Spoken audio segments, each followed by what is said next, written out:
did not happen. He did not die. Well, that was apparent in him speaking. But does that mean he could still die? I wasn't entirely certain. And as I came down there, I then realized that miraculously, the only thing that he had broken was his wrist. 15-foot fall in the dark onto a concrete surface strewn with metal objects that were not necessarily designed to be landed upon by human flesh and brittle bone. And all he broke was his wrist. Now, we then immediately walked, got ourselves out of there and walked to the hospital. And upon getting to the hospital, we discovered that he actually broke both of his wrists. He just couldn't discover it because one was far more painful than the other. Now, I felt extraordinarily bad about this because I felt as if I was almost responsible for his death in some way, shape, or form. Yes, it was his idea to go, but I sort of encouraged it with my incompetent sense of adventure.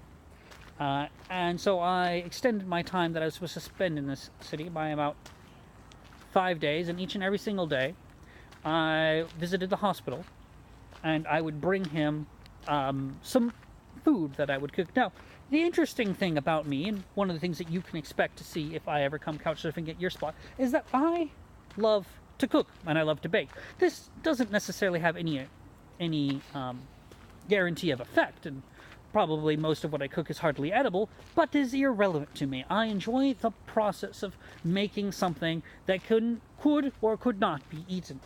I strive for it to be eaten, but that doesn't necessarily work out most of the time because I'm a bit eccentric in the kitchen, as I am with most areas of life. And one particular time, I remember I made him some Swedish meatballs and stuff. And I was extraordinarily proud of these, and I delivered them to him. But he had discovered that he could ask the nurses for extra portions, and they would cut it up, and he felt like a king, which he wouldn't do with my meatballs. So 2 or 3 days later, when he was eventually released and had surgery, I couldn't stand throwing this food out because, again, I was always raised with the proper of, if there's food, you finish it. And so I microwaved them as quickly or as to a temperature that I thought was actual, and ate them. This didn't prove to be a very smart move, as it gave me food poisoning for the next 3 or 4 days, and then he took care of me. Yes, which was quite intriguing. But I can't help but notice that all of the time, I'm not sure if it's just fate or if it's just I'm very careful in situations where death might be extraordinarily pertinent. But that really should have been me that fell from the rafters and not him. And I've never really quite forgiven myself for this. Now, the third story, which is probably more amusing than the two, it doesn't have to do with cannibals or death or exploration of distant lands, involves my visit to Disneyland Paris. Now, I'm a big Disney fan myself. I perhaps enjoy the villains a bit more than I do the heroes, as I think the heroes are a bit crummy. However, my favorite Disney princess, if you must know, is Belle. I believe that she was a great role model for both men and women. She showed men that if you want to get the girl, all you need to have is a really big library. And those are words that I tend to live by. The bigger your library, gentlemen, the more likely they are to get the girl. And women, if you're out there and you don't like men with a big library, well, enjoy your mediocre lives. Anywho, what was I saying? And I went to Disneyland Paris. I was immediately absolutely blown away by the sheer nature of it. It was not like any other Disneyland park I had ever been to. It, hold on one second. Legend! This way. It wasn't like any Disneyland park I had been to before. And primarily because everyone was smoking and everyone was drinking, and it was manned by the French, which I believe I quoted earlier, is that one subset of people that you meet, that you first upon meeting them, you want to push them away with a sharp stick. Yet, I don't think you can push away park employees with a sharp stick, or else you'll get thrown out of the park. Now, that doesn't necessarily change the way the story ends. However, it doesn't happen via pushing someone with a sharp stick. Now, when I went to Disneyland Paris, the first thing that you realize is that everything is closed. it's about 1/8 the size, or it seems like 1/8 the size of a normal Disneyland park in California, or, you know, 1/100th of the size of one that you would find in Florida. I can't speak for the one in Japan. I've not been there. And everyone's drinking, everyone's smoking, and the staff are generally not friendly, as is endemic to that particular region of the world. Everything's closed, and you wonder, why did I spend this extraordinarily steep price to get here? And you discover that, well, you paid it because you wanted to see Disneyland Paris. Now, the castle is quite lovely, but everything was closed, and I couldn't help but feel as if I had been a bit ripped off.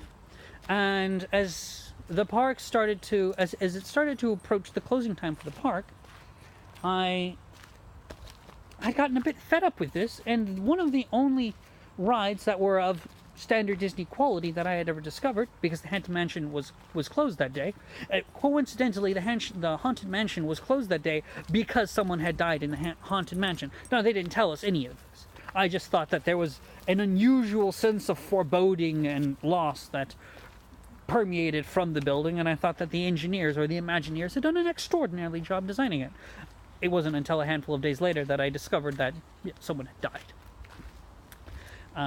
Was the Pirates of the Caribbean. And so as I rode the Pirates of the Caribbean once, twice, and thrice, because it was exquisite, and there was no line, which surprised me, I got this notion that as the park was about to close in 30 minutes, I wanted to experience as much of it as I possibly could.